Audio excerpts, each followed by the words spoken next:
Rebonjour à tous, bienvenue chez Mediatissimo. Bonjour Sébastien Lima, Bonjour, comment allez-vous? ça va bien et vous? Merci. Juste pour vous rappeler au nom, pour rappeler aux gens, vous êtes Sébastien Lima, vous Oui, donc je suis Sébastien Lima, je suis le fondateur de l'ASBL Mediatissimo. ASBL. Oui, donc on fait Ok, tout ce qui est application. ok. Euh, c'est comme la dernière fois, je sais pas si les gens ils ont vu la dernière vidéo, donc elle est déjà en ligne, peut-être vous la trouvez sur le canal ici. Mais je peux mettre le lien ici en bas dans la description de la vidéo. Euh, donc cette fois-ci, on va parler sur les techniques utilisées par un médiateur. Si vous voulez bien un peu décrire les techniques qui sont utilisées par un médiateur. Oui, alors, quand vous avez un médiateur qui, si vous voulez, qui a un cas hein, et qui a un conflit en fait à traiter, alors vous avez différentes techniques.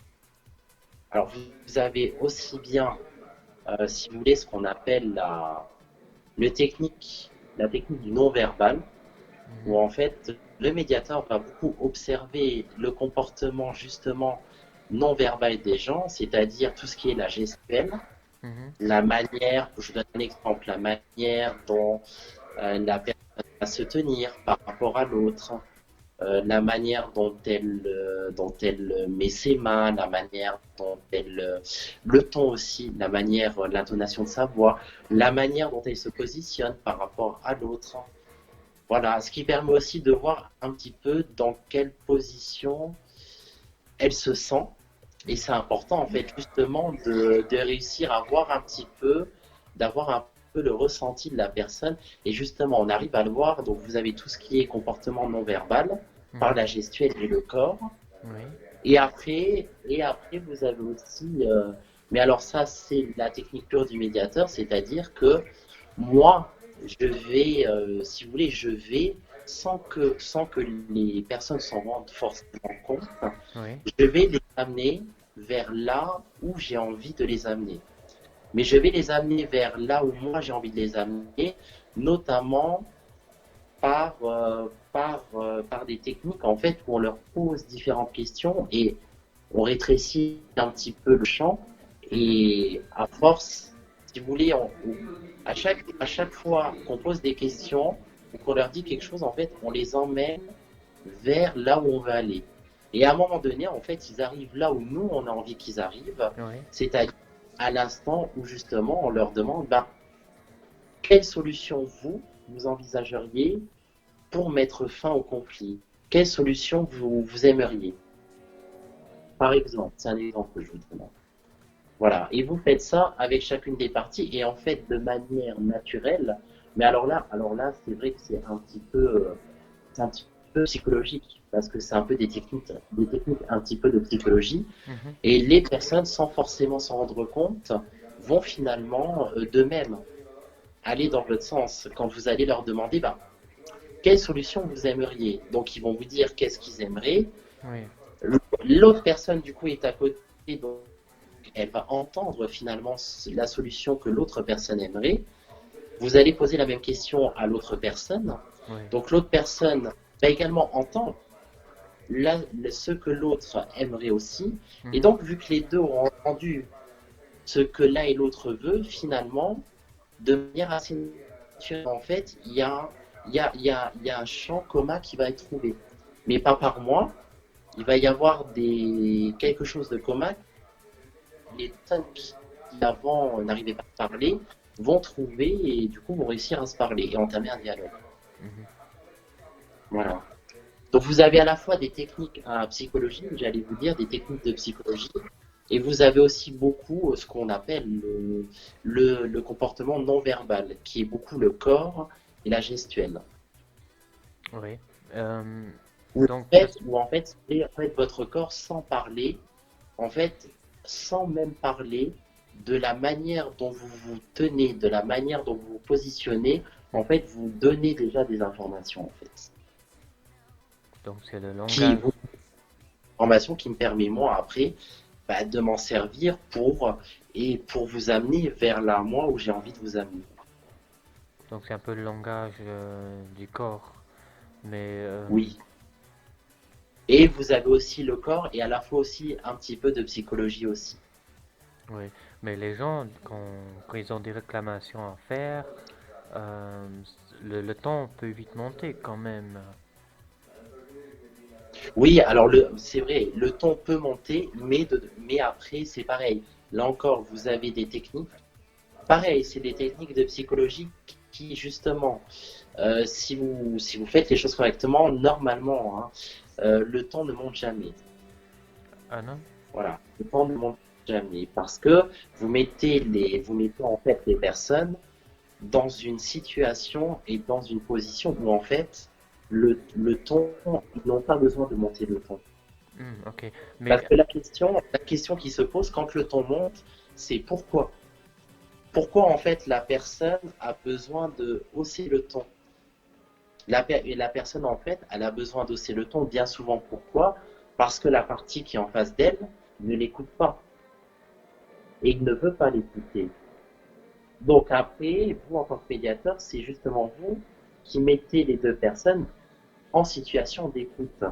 Et oui, donc quand vous avez la personne qui finalement se sent écoutée, et qui a cette impression, au final, d'elle-même, ça se fait naturellement, oui, parce que c'est des techniques psychologiques, la personne n'osera pas le ton. ah ouais, La personne ne montrera pas le ton. Pourquoi? ouais, Parce que elle aura le sentiment que la personne qui est en face d'elle l'écoute, et elle se sent écoutée. oui. Donc il y a aussi une certaine volonté de dire oui, oui, je veux une médiation, oui, je Oui, veux. oui, tout à fait, c'est volontaire, et il faut savoir que, en fait, alors ce qu'il faut bien comprendre, c'est que, si vous voulez, une personne de manière naturelle, naturellement, elle vous dit pas non juste pour dire non. Généralement, alors je veux dire, généralement, quand une personne hausse le ton ou vous dit non, le haussage, le fait d'hausser le ton et le fait de dire non, c'est en réaction à quelque chose. Oui, C'est pas quelque chose qu'elle va dire comme ça. C'est parce que elle réagit oui, à quelque chose que l'autre personne a fait, mais l'autre personne peut très bien ne pas être consciente d'avoir fait la chose qui a provoqué ça. mhm, Vous voyez? oui. La Et, personne n'en a pas forcément conscience. et comment allez-vous réagir si euh, à l'avance de la médiation, les deux parties se sont agressées, pas verbalement, mais par écrit. Comment voulez-vous que les deux parties se taisent dans une médiation, bien sachant que par l'avant, ils ont écrit des mensonges l'un contre l'autre, ils ont fait des Alors ça, diffamations. oui, oui, je vois ce que vous voulez dire. Alors ça, c'est très simple à résoudre, entre guillemets. C'est simplement que ce que je vais faire, moi, c'est que si vraiment il y a vraiment beaucoup d'agressivité, avant de les voir ensemble, Oui, je vais les voir chacun séparément. Et moi, d'abord, je vais discuter avec chacun de manière séparée. oui, Et qu'est-ce que je vais faire avec chacun? Je vais simplement, moi, fixer les règles du jeu. Mais je vais fixer les règles du jeu non pas quand ils sont ensemble, mais je vais fixer les règles du jeu avec chacun d'eux oui, de manière séparée. Voilà. Et je vais les amener, sans qu'ils s'en aperçoivent, à respecter les règles du jeu quand l'autre partie est là. oui, Et s'il faut, c'est pas arrivé, de manière tout à fait en subtilité, je rappelle à chacun oui, les règles du jeu que j'avais fixées quand ils étaient seuls. Et dans lesquelles, si vous voulez, quel est le but? C'est-à-dire que on fixe les règles du jeu de manière séparée, mais oui, quand la personne sort, elle s'est engagée envers moi. C'est-à-dire que la personne s'est engagée à respecter les oui. règles. L'autre Et s'engage aussi envers moi. Donc si les deux parties s'engagent à respecter les règles du jeu envers moi, quand je les réunis après tous les deux vont respecter les règles. Donc il n'y en a pas un qui va agresser l'autre. Et comme du coup vous les mettez dans une position de non-agressivité, Ben, si vous voulez, si la personne n'est pas agressive avec l'autre personne ne sera pas agressive. Parce que l'agressivité, en fait, quand vous êtes agressif, c'est pourquoi. C'est la question, c'est pourquoi vous êtes agressif. Non pas de manière naturelle. Mhm. Une personne de manière naturelle n'est pas agressive. Elle devient agressive, mais pareil, c'est en réaction par rapport à un comportement de l'autre. Oui. Donc si au départ, vous les voyez de manière séparée et que vous fixez les règles du jeu avec elles, quand vous, les, quand vous faites le rendez-vous ensemble, il y a, sachant que tous les deux sont engagés à respecter les règles du jeu, il n'y a aucune raison à ce que il y ait de l'agressivité. En fait, moi, en amont, en fait, en faisant ça, moi, j'ai déjà désamorcé, en fait, et j'ai déjà enlevé, en fait, la tension qui existait déjà entre les deux personnes. Mhm. Voilà, ça, c'est un préalable. Pour pouvoir traiter un conflit, il y a une règle de base qui est qu'il faut, préalablement, il faut que moi, j'enlève toute la tension qui existe. Mhm. Voilà, il faut les mettre dans une situation où chacun peut parler, où chacun se sent écouté de l'autre. C'est ça là-bas. C'est ça, en fait, la réussite de tout ça, c'est ça. Mhm. C'est pour les gens en situation d'écouter, de se sentir écouté par l'autre et de pouvoir dialoguer. Si vous mettez ça en place, vous verrez que les deux personnes, même s'ils étaient très agressifs au départ et qu'ils s'envoyaient des courriers assassins, vous verrez que, et vous serez surpris parce que bizarrement, vous aurez une autre personne devant vous. Mhm. Ce sera pas du tout la même personne. Ah oui.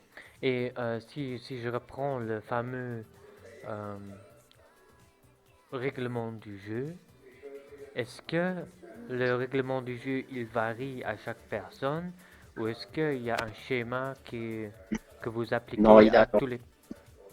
oui, il y a un schéma qui est appliqué et c'est le même que j'applique aux deux personnes.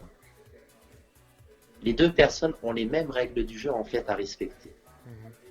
Ok. C'est ça qui fait que du coup, comme en fait je les ai vus de manière séparée et que sans que eux le sachent, je leur ai en fait fixé les mêmes règles du jeu.